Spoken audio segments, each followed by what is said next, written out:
Hey guys, what's up? It's Donnie. So right now, just got out of the shower, getting ready to go back to college. This is my last day at home for the Christmas break. Actually, I'm probably gonna be leaving in 20 minutes or something. I just wanted to get this done really, really quick. It's like January 10th, and what you might notice is that with this video and with a lot of my other videos, um, I don't post them on YouTube like right after I record it. A lot of the time I would record more than one video at the same time and then just space out posting them on YouTube. A lot of the time I try to make it so that I post about one video every 10 days. That's hard sometimes because I have stuff to do, or just because I didn't get around to buying that many records within that time. So, I do buy records a lot, but posting a new video, a new haul every 10 days, that can be a little much. But during the break, I went to the record store that I go to a lot a few times.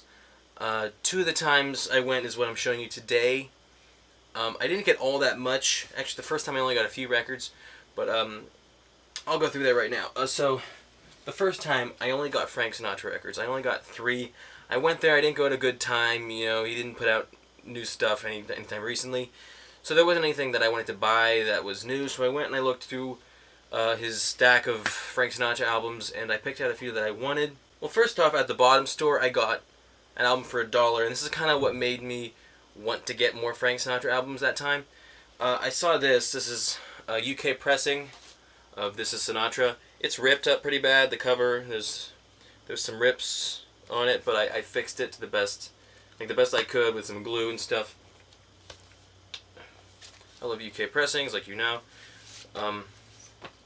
But the record is very, very nice. Plays well. On the gray label, gray capital. And I saw that it was kind of beat up. And so I went up to the top and I asked them about UK Frank Sinatra records. And they said, oh, I don't know if we have any. I'll show you the section we have. You can look through them to see if there are any that you'd want. So I looked through them. There weren't any UK albums. And so then I went down. I just got that one just because I wanted that one. I was hoping maybe there was a better copy of it, or if there was some other UK ones up there, but there weren't. So I just got these other 2 Frank Sinatra albums. The first one is, I believe, a first pressing or an original pressing of Frank Sinatra's Songs for Swingin' Lovers.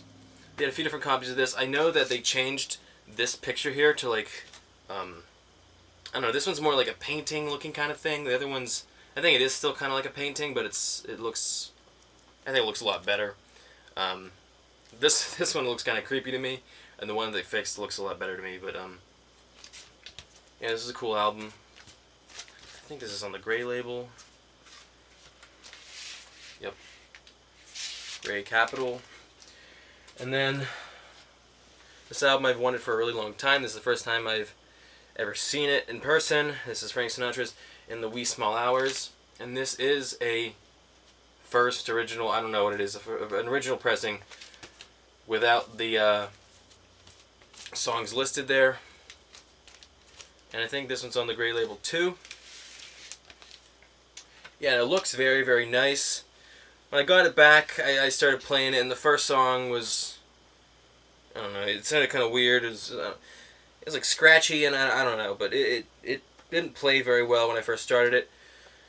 So then the next time I went back and I got the other copy of the album that they had there. And this is a later pressing. This is, I think, the Rainbow Capital. Yeah, the Rainbow Capital. And this is the version that does have all the songs listed out. Somebody wrote a date on it. Somebody wrote it that they bought it on January 14th of 1963, so that gives you an idea of the pressing.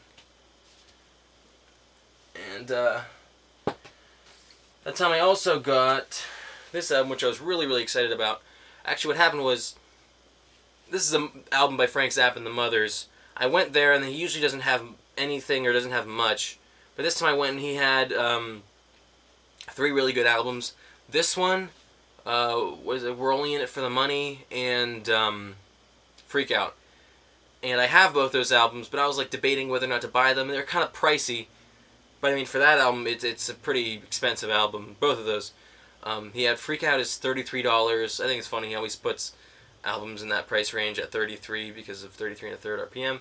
and the Rolling in It for the Money was at 25, and I was debating maybe it would be good to buy a good copy because I'm not sure of my quality, but I decided not to buy those, and then actually I walked away and then I came back, and the Rolling in It for the Money was already gone, so I was like, whoa. But yeah, and then I checked my copies and they were actually really good, so I was happy I didn't buy them. But I got this album. This was $12. This is Mother Mania, the best of the mothers. I thought this was really, really cool. I didn't know that there was a best of the mothers. I kind of assumed, but you know, it's kind of weird to have a best of the mothers. The back is all in German. It's like a German newspaper article. So I was thinking maybe it's a German record, but no, it's a U.S. pressing, and everything else besides this is in English. So I guess they just posted or put a article from a German newspaper, and then that's it on the back.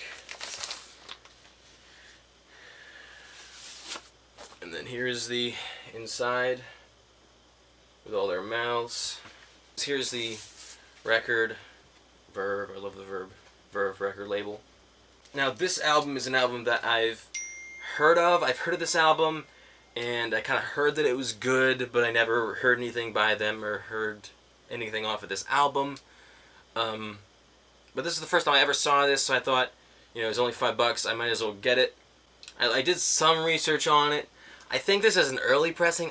I'm not entirely sure, but I know that original, like, first pressings had a part of a song that was uncensored, and then later they censored it, and I listened to it, and this is the censored version. This is MC5, Kick Out the Jams. Again, this was $5. Kind of cool album. And the final one is just a small little dollar thing. I always pick up copies of this for $1 if I see it. This is Michael Jackson's Thriller, in decent shape. Yep, and that's it. That's what I got for the 2 different times I went to the record store on my break. I went a bunch of different times, and I think I posted the videos already of the other times I went. But yeah, I think either today or tomorrow I'm going to be going to another record store. I know they're having a big record sale, so I'm hoping that I get some good stuff. I will make a video about it if there is some good stuff, so we can look forward to that. Thank you guys for watching. Thank you guys for commenting on my videos. I love seeing your comments. I love seeing what you guys think. So just keep on doing that. I love seeing that. So thank you guys for watching. I'll see you next time.